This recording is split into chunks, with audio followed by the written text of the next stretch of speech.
But Israel has a PhD in deception, because it's Dajjal at the back of this, the mastermind. And Israel would not want to wage a big war and appear to the world naked, clearly, as an aggressor. No, that's not deception. Israel has to wage her big war and make it appear as though she was only defending herself. The only Muslim I know of who has had the capacity to be able to penetrate the deception that has been going on all these years, the only one I know of, was a man who never went to Al-Azhar University. No, he wasn't a sheikh. His name was Malcolm X.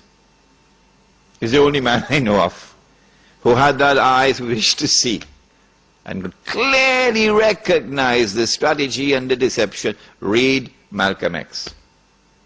How is Israel going to launch this big war and yet get away from being perceived by the whole of humanity as the aggressor, blatant aggression?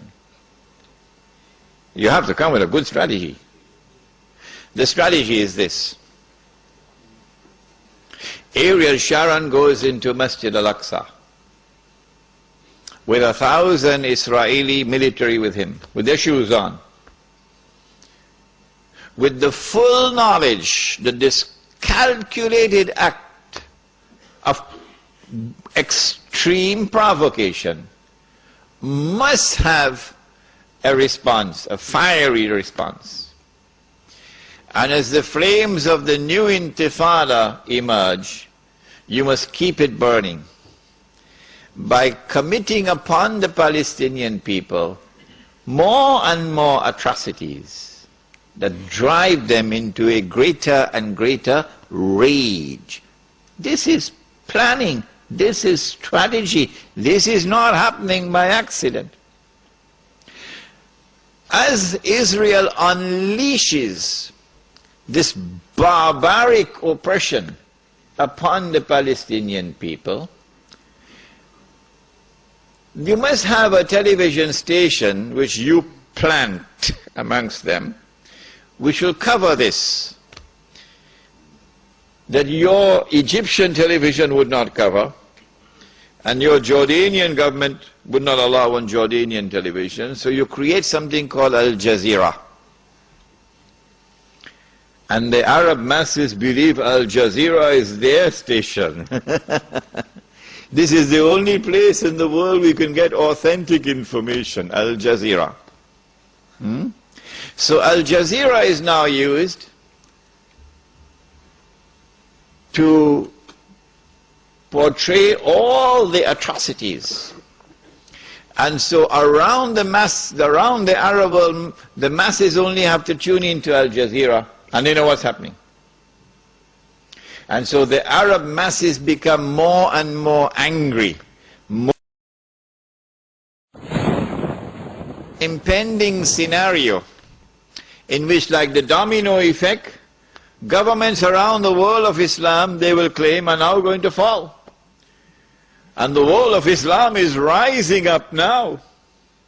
And one-eyed Muslims, of course, are going to believe it.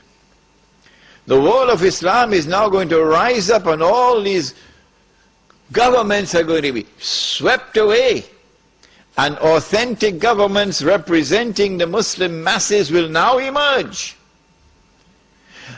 And therefore the Jews are going to have their throats cut. This is going to be the most dangerous moment in the entire life of the world of Jews. The media will portray it. If we don't do something, we will all be slaughtered by these Muslim fanatics. Yeah? I tell you, this will be drama worthy of Hollywood when it comes. They must be hating me now for revealing their secrets. It is in this scenario that Israel will say, we have to do something. If we just sit here and do nothing, the state of Israel will be destroyed and the Jews will all be slaughtered. What can we do? They call it a preemptive strike. A preemptive strike. But it won't be a preemptive strike. It will be the most dazzling display of the magnificent application of state-of-the-art military technology that will leave even Uncle Sam in the backyard. A war like Uncle Sam has never seen and could never wage. That is what Israel is going to wage. Do they have the technology? I believe they have technology that even Uncle Sam doesn't have. It will be a lightning strike. Israel has to put on this magnificent display of military power and state-of-the-art technology beyond anything else that the world has ever known, in order for Israel to impress upon mankind the validity of its credentials that is now going to become the new ruling state in the world.